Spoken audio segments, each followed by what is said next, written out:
नमस्कार साथीहरू, स्वागत छ तपाईहरूलाई हाम्रो कथामा। आज हामी सुन्दैछौँ सुनकोठा गाउँको जङ्गलको रहस्य दन्ते कथा। धेरै वर्ष अगाडि नेपालको एक सानो पहाडी गाउँ थियो। गाउँको नाम सुनकोठा। सुनकोठा गाउँ नजिकै घना जङ्गल र रहस्यमय खोला बग्ने गर्थ्यो। गाउँका मानिसहरू सरल र मेहनती थिए, तर उनीहरूको बीचमा एउटा पुरानो विश्वास थियो। सुनकोठा जङ्गलमा राति कहिल्यै एक्लै हिँड्नु हुँदैन। गाउँमा 3 साथी थिए, अर्जुन, रमेश र सीता। उनीहरू सधैँ नयाँ नयाँ साहसिक काम खोज्थे। एक दिन गाउँलेले सुनाएका कथा अनुसार जङ्गलको बीचमा एउटा भूतपूर्व राजा र उसका रहस्यमय शक्ति भएको ठुलो ढुङ्गाको कथा सुनेर उनीहरूको उत्सुकता झन बढ्यो। यो ढुङ्गा साँच्चै जादुई हो कि भूत राजा अझै जङ्गलमा छ कि? अर्जुनले हाँस्दै सोध्यो। रमेशले टाउको खुजायो। कसरी थाहा पाउने? राति गएर हेर्ने बाहेक उपाय नै छैन। सीता अलिकति डराएको स्वरमा भनिन्। तिमीहरूको दिमाग ठिक त छ? गाउँलेहरू डराउँछन्, हामी जस्तो होइन। साँझ परेपछि तीनै साथी जङ्गलतिर निस्किए। जङ्गल घना र अँध्यारो थियो। पातको हल्का सरसहाटमा अजिब आवाजहरू आइरहेको हुन्थ्यो। बाटोमा तिनीहरूले कालो भूत जस्तो देखिने सानो बाँदर भेटे, जसले जस्तोसुकै वस्तु लिएर भाग्न खोज्थ्यो। अर्जुनले हाँस्दै भने, हेर न, यो त हाम्रो साथी बन्ने जस्तो छ। सीता डराउँदै भनिन्, तर यो त कालो बाँदर अजिब देखिन्छ। हेर, आँखाबाट चमक आएको छ। रमेशले पनि स्वीकार गर्यो। साँच्चीकै यसले हाम्रो साहसको परीक्षा लिने जस्तो छ। जति अगाडि बढे त्यति अँध्यारो बढ्दै गयो। खोला छेउमा पुग्दा अचानक पानीमा अजिब प्रकाश झल्कियो। अर्जुनले त्यो हेर्दै भन्यो, यो के हो? पानीमा के देखिन्छ? त्यही बेला खोला छेउमा छायावाला जस्तो मानिसको आकृति देखा पर्यो। मानौ कि भूत राजा स्वयं आएको हो। तीनै साथी एकैचोटि डरले चिच्याए, तर बाँदरले साहसका साथ उनीहरूको हात समाउँदै अगाडि बढ्न आग्रह गरे। छायावाला आकृतिले उनीहरूलाई एउटै पुरानो ढुङ्गा देखायो, जसको सतहमा अनौठो चिन्ह र उज्यालो लेखिएको थियो। अर्जुनले त्यसलाई छोयो र अचानक भूत राजा जीवित भएको जस्तो अनुभूति भयो। रमेशले भन्यो, यो त केवल ढुङ्गा होइन, यो त केही सन्देश दिन खोजिरहेको छ। सीता डरको बावजुद पनि उत्सुक भइन्। के हामीले यसलाई नसुल्झाएसम्म बुझ्न सक्दैनौँ? बाँदरले अचानक टाउको हल्लायो र जङ्गलतिर दौडियो। तीनै साथी पछि लागे, तर उनीहरूले बुझ्न सकेनन् यो साहसिक यात्रा साँचो रहस्य कहाँ पुर्याउनेछ अझै थाहा पाउन बाँकी छ। रातभरि उनीहरू जङ्गलको गहिराइमा प्रवेश गरे। हरियो प्रकाश र अजिब आवाज र रहस्यमय छायाहरूले वातावरणलाई अझ भयावह बनाएको थियो। तर तीनै साथीहरू थाक्नुको साटो अझ उत्साहित भए। अन्तमा उनीहरू एउटा पुरानो मन्दिरमा पुगे। मन्दिरको ढोकामा लेखिएको थियो, जो यस मन्दिरको रहस्य बुझ्नेछ उसको जीवन कहिल्यै पुरानो जस्तो हुँदैन। तिनै साथी अचम्ममा परे। भूत, बाँदर र रहस्यमय प्रकाश सबै मिलेर उनीहरूलाई एक अज्ञात यात्रामा निम्ताउँदै थिए। तिनै साथी अर्जुन, रमेश र सीता मन्दिरको ढोका समक्ष थुनिएका थिए। ढोकामा लेखिएको अक्षरहरूमा हल्का चमक थियो, मानव कुनै अज्ञात शक्ति उनीहरूलाई भित्र बोलाइरहेको थियो। बाँदरले टाउको हल्लायो र ढोकातिर दौडियो। तिनै साथीहरू पछि लागे। मन्दिरको भित्री भागमा पुग्दा उनीहरूलाई पुरानो मूर्तिहरू, पातलो धुन र हरियो चम्किलो प्रकाशले स्वागत गर्यो। अर्जुनले जिज्ञासु स्वरमा भन्यो, हेर, यी मूर्तिहरू जस्तै छन्, तर आँखा भने जिउँदो जस्तो देखिन्छ। रमेशले अचम्म मान्दै भन्यो, त्यो मूर्तिको हात हल्लेको जस्तो लाग्छ। के हामी कल्पना गरिरहेका छौँ? सीता डराएकी थिए, तर उत्साहित पनि थिए। कसैले त हामीलाई परीक्षण गर्दैछ जस्तो लाग्छ, तर के? त्यसै बेला भूत राजाको छाया मन्दिरको बीचमा देखा पर्यो। उसले गहिरो आवाजमा भन्यो, सुनकोठाको रहस्य बुझ्न चाहन्छौ भने 3 चुनौती पार गर्नुपर्छ। तिनै साथी डरको बावजुद सहमत भए। बाँदर उनीहरूको पछि पछि दौडियो, मानव उनीहरूलाई साहस दिन खोजिरहेको हो। भूतले देखायो एकदम अँध्यारो सुरुङ, जहाँ पर्खालमा अनौठो चित्र र अक्षरहरू थिए। अर्जुनले भन्यो, हामीले यसलाई पढेर मात्र अगाडि बढ्न सक्छौँ। चित्रहरूले उनीहरूलाई पुरानो गाउँको कथा सुनाए, गाउँलेहरू र भूत राजा बीचको बन्धन। भूत राजा कुनै बेला गाउँको रक्षक थिए, तर एक धोकेबाजले उनलाई श्राप दियो र उनी जङ्गलमा हराए। तिनै साथीले चित्रहरू पढ्दै अँध्यारो सुरुङ पार गरे। रमेशले हाँस्दै भन्यो, यो त डरावनी छ, तर उत्साह पनि। सुरुङ पार गरेपछि उनीहरूलाई एउटा सङ्कुचित ठाउँमा पुर्याइयो। त्यहाँ चतुर बाँदरको परीक्षण थियो। बाँदरले एकदम अजीब तरिकाले प्रश्न सोध्यो, तिनैको साहस बराबर छ कि छैन? प्रत्येक साथीले आफ्नै डर र कमजोरीको सामना गर्दै उत्तर दिए। सीताले भनिन्, साहस भनेको डर नहुने होइन, डरको बावजुद अघि बढ्नु हो। साहस भनेको डर नहुने होइन, डरको बावजुद अघि बढ्नु हो। अर्जुनले हाँस्दै थपे, त्यसैले हामी अगाडि बढिरहेका छौँ। बाँदर सन्तुष्ट भयो र उनीहरूलाई अर्को मार्ग दिइयो। अर्को चुनौतीमा उनीहरू एक अद्भुत देवताको मन्दिरमा पुगे।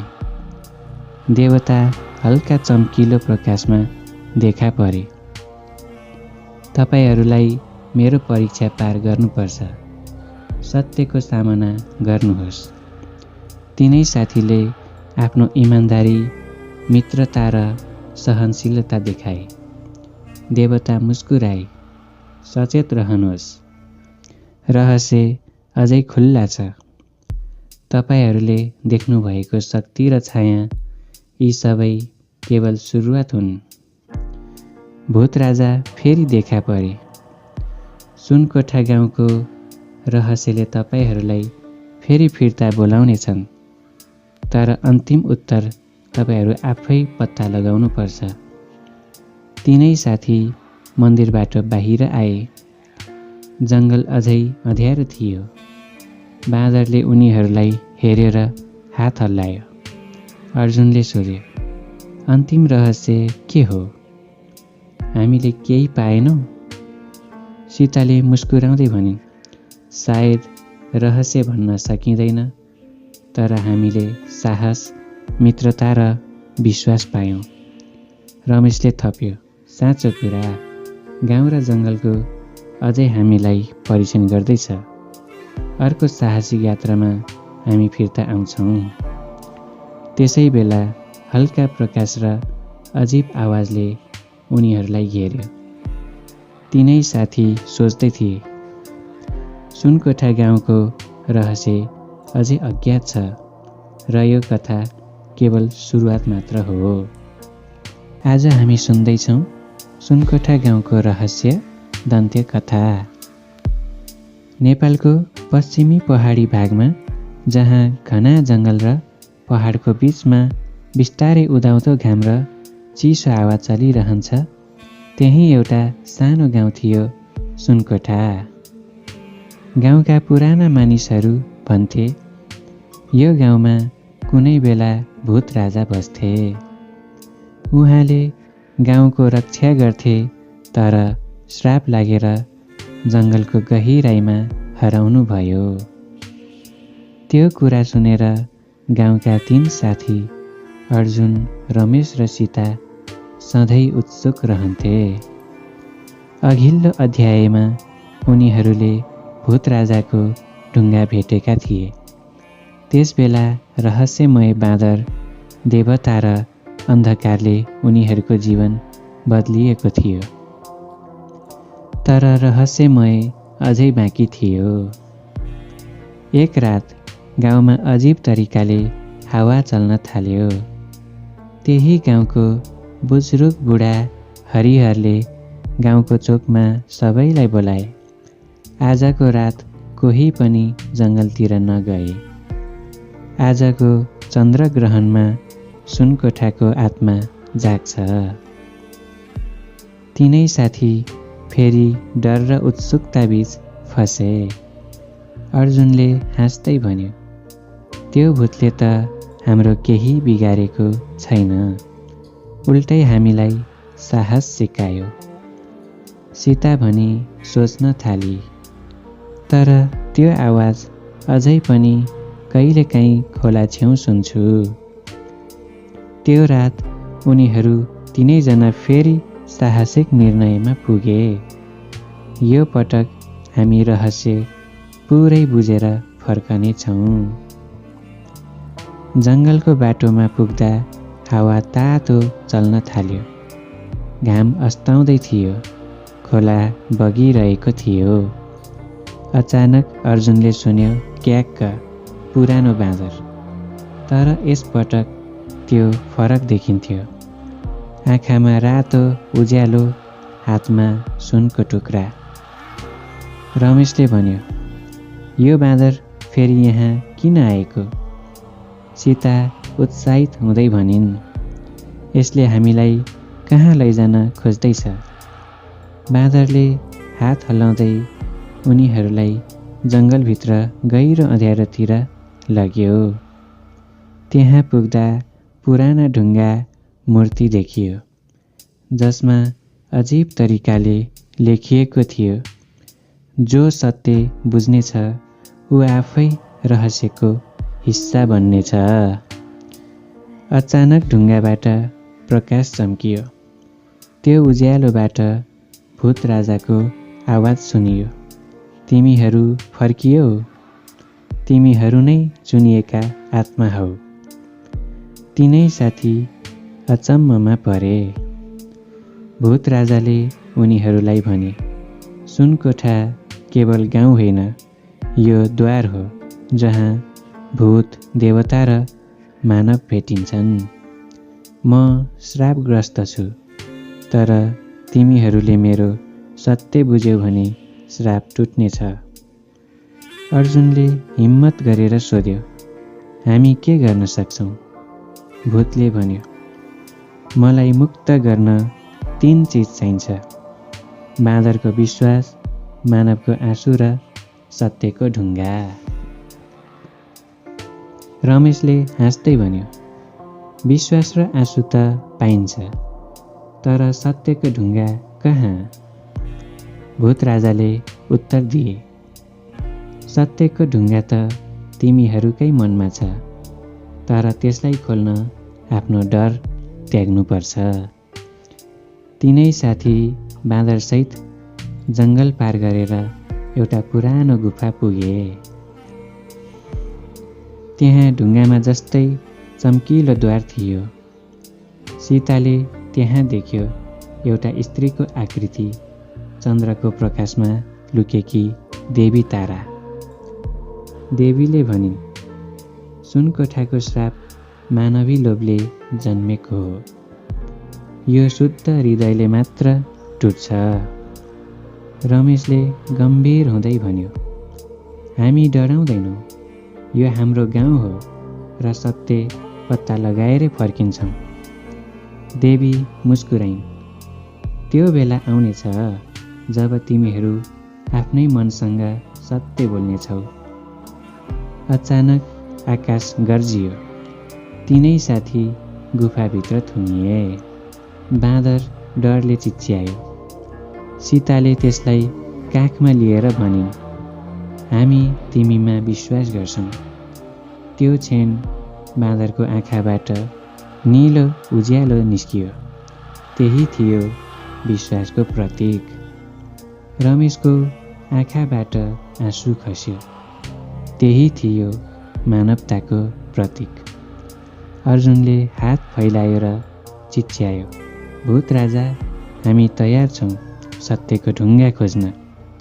त्यसपछि जमिन फुट्यो, उज्यालो फैलियो र सबै दृश्य एकछिनका लागि हरायो। जब उनीहरू आँखा खोल्छन्, उनीहरू गाउँको टाकुरामा हुन्छन्। सुनकोठा गाउँ ताजा झैँ देखिन्छ, तर गाउँलेहरू सबै चुपचाप छन्। कोही पनि बोल्दैनन्, मानौ सबै मूर्तिमा परिणत। अर्जुनले हौसिँदै सोध्यो, के हामी सपनामा छौँ? त्यो बेला बाँदरले आफ्नो हातमा रहेको सुनको टुक्रा जमिनमा राख्यो। रमेशले त्यो उठाएर ढुङ्गामा जोड्दा सत्यको ढुङ्गा चम्कियो। भूत राजा फेरि देखा परे। तिमीहरूले मेरो साप तोड्यो। अब सुनकोठा फेरि जिउनेछ। गाउँमा हावा चल्यो। मानिसहरू बिस्तारै बोल्न थाले। देवीको आवाज आयो, तिमीहरूलाई अब नयाँ जिम्मेवारी दिइन्छ। सुनकोठाको रहस्य संसारमा नफैलियोस्। तिनै साथी स्तब्ध। उनीहरूले गाउँ बचाए, तर रहस्य अझै बुझ्न सकेनन्। भोलिपल्ट बिहान तिनै साथी गाउँको छेउमा बसे। खोला बगिरहेको थियो। चराहरू गाइरहेका थिए। बाँदर शान्त थियो र अन्तिम पटक मुस्कुरायो। सीताले भनिन्, सायद यो रहस्य हाम्रो होइन, सुनकोठाको आत्माको हो। अर्जुनले उत्तर दियो, हाम्रो काम त्यही आत्मालाई जिउँदो राख्ने हो। त्यही बेला टाढाबाट उज्यालो बादल उठ्यो र त्यसमा भूत राजाको आवाज आयो, यो कथा केवल सुरुवात मात्र हो। चिलको जस्तो नजर सुनकोठा गाउँमाथि भइरहन्छ। घना जङ्गल, रहस्यमय खोला, देवताको मन्दिर र एउटा आवाज। सुनकोठाको रहस्य अझै पनि अज्ञात छ। यो कथाको थीम र अर्थ, साँचो साहस भनेको डरको बावजुद अघि बढ्नु हो। विश्वास र मित्र नै रहस्य खोल्ने शक्ति हुन्। सत्य कहिल्यै लुक्दैन, तर त्यसलाई बुझ्ने आँखा चाहिन्छ। आज हामी सुन्दैछौँ सुनकोठा गाउँको भूत राजाको रहस्यको दन्त्य कथा अन्तिम अध्याय। सुनकोठा गाउँ अहिले पनि बाहिर मानिसका लागि रहस्यमय छ। पहाडको कुना कुना हरियाली, तर बेलुका परेपछि त्यस हरियालीभित्र अँध्यारो बाँच्थ्यो। केही वर्ष अघि 3 जना साथी अर्जुन, रमेश र सीता र एक काला बाँदरले यहाँको श्रापित आत्मालाई भेटेका थिए। त्यो रात उनीहरूले भूत राजा र देवी ताराको सामना गरेका थिए। त्यसपछि गाउँ शान्त भएको थियो, तर रहस्यमय भने अझै बाँकी नै थियो। गाउँका बुढा मानिसहरू भन्थे, सुनकोठा अझै शान्त छैन। हावा त बदलिएको छ, तर आत्मा अझै अड्किएको छ। अर्जुनलाई यो कुराले चेनै दिएन। उसले आफ्नो पुरानो नोटबुकमा लेखेको थियो, भूत राजा कहाँ गएका होलान्? त्यो पुरानो कोठाभित्र के थियो? एक दिन अर्जुनले रमेश र सीतालाई भेट्यो। उनीहरू अहिले सहरमा पढ्दै थिए। अर्जुनको मनमा एउटा दृढ निर्णय थियो, अब यो रहस्य अन्त्य गर्छौँ। रमेश हाँस्यो, फेरि तिमीलाई त्यही डरलाग्दो ठाउँ सम्झना आयो? सीता मुस्कुराइन्, तर यो चोटि बाँदर पनि सँगै नछोड्ने हो। त्यो बाँदर जसले उनीहरूलाई पहिले बचाएको थियो, अहिले गाउँको जङ्गलमा नै बसिरहेको थियो। उनीहरू 4 जना, 3 साथी, 1 बाँदर, साँझतिर गाउँ फर्किए। गाउँमा पुरानो मन्दिरको ढोका बन्द थियो, तर हावाले कहिलेकाहीँ ढोका आफै हल्लाइदिन्थ्यो। आकाशमा कालो बादल र टाढाको बिजुलीले मन्दिरको शिखर चम्काइरहेको थियो। रात पर्न साथ मन्दिरको वरिपरि हावा तातो भयो। रमेशले सुने, म अझै यहाँ छु। आवाज धुनभित्र थियो। सीताले बाँदरलाई समातेर लामो सास तानिन्। अचानक मन्दिरको ढोकामा सुनको बत्ती बल्यो। ढोका आफै खुल्यो। उनीहरूले भित्र एउटा विशाल आकृति देखे, जुन सुनको मुकुट लगाएको, आँखा रातो, शरीर आधा पारदर्शी भूत राजा। तर यो चोटि उनको स्वरमा उदासिलो थियो। म अब बदला होइन, मुक्ति खोज्दैछु। अर्जुन अघि बढ्यो।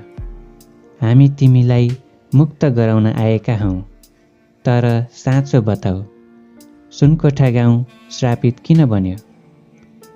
भूत राजाको छाया हल्लियो र उनले आफ्नो कथा सुनाए। 1000 वर्ष अघि म यो गाउँको राजा थिएँ, राजा सूर्यवर्मा। मेरो शासनमा सुनकोठा स्वर्ग जस्तै थियो, तर मेरो गर्व, मेरो लोभ र एउटा झुटका कारण मैले देवताको भरोसा तोडेँ। एक पटक गाउँमा एउटा साधु आए। उनी भन्थे, यो गाउँमा मन्दिर भत्काउन नदेऊ, यहाँ देवीको बास छ। तर म धनको खोजीमा लागेँ। सुन निकाल्नको लागि मन्दिर भत्काएँ। त्यसै क्षण देवी ताराको क्रोध म माथि पर्यो। तिमी स्वार्थी राजा, तिमी र तिम्रो गाउँ सदाका लागि रहस्य र अँध्यारोमा बाँधिनेछ। त्यो दिनदेखि म मरेको पनि होइन, बाँचेको पनि होइन। गाउँको आत्मा र समय र म सबै रोकिएका छौँ। भूत राजाले आँखा झुकाए। अब यो श्राप केवल देवताले तोड्न सक्छ। हावा फेरि चल्न थाल्यो। मन्दिरको मूर्तिबाट सुनको झल्को निस्कियो।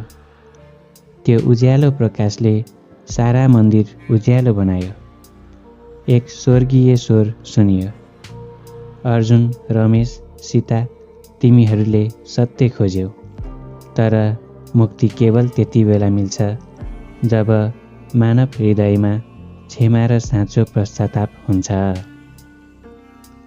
अर्जुनले भूत राजाको हात समायो। तपाईलाई माफ गरियो राजाजी। अब गाउँ तपाईको शान्त आत्माको प्रतीक्षामा छ। त्यो क्षण बाँदर मन्दिरको माथि गएर घन्टी बजायो। ध्वनि हरायो, हावा न्यानो भयो।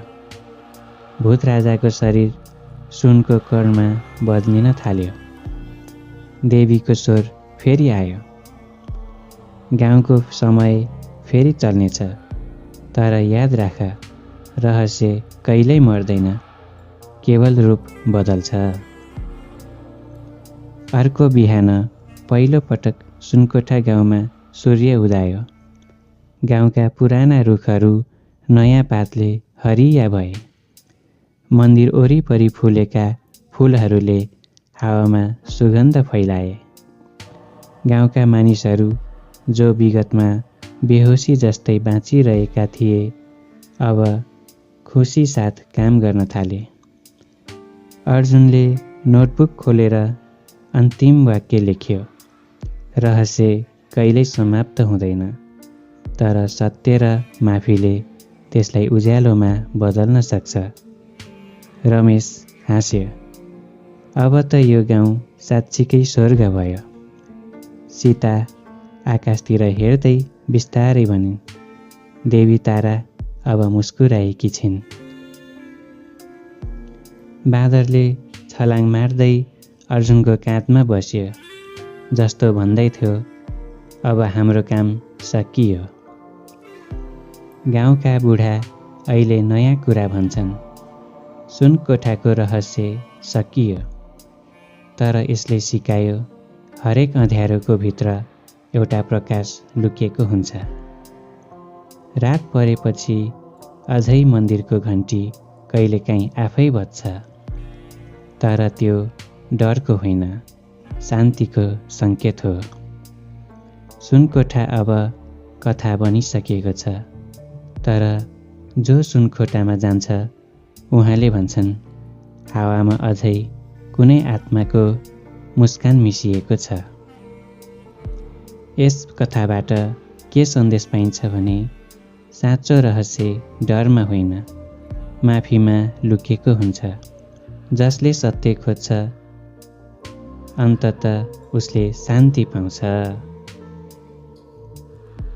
यस सुनकोठा गाउँको रहस्यको दन्त्य कथा अन्तिम अध्याय यहीं समाप्त हुन्छ। हाम्रो यो सुनकोठा गाउँको रहस्यको दन्त्य कथा कस्तो लाग्यो साथीहरू, कमेन्टमा भन्न नबिर्सिनुहोला है। हाम्रो यो सानो रमाइलो दिने प्रयास मात्र हो। के कस्तो लाग्यो सल्लाह सुझाव दिनुहोला। साथै हाम्रो यस कथाको भिडियोलाई लाइक अनि हाम्रो च्यानललाई सब्स्क्राइब गर्नु भएको छैन भने सब्स्क्राइब गरेर सपोर्ट पनि गरिदिनु होला। हामी फेरि अरू नयाँ कथाहरू लिएर आउनेछौँ। तबसम्मलाई हामीलाई बिदा दिनुहोस्। फेरि अर्को कथामा भेटौँला है त साथीहरू।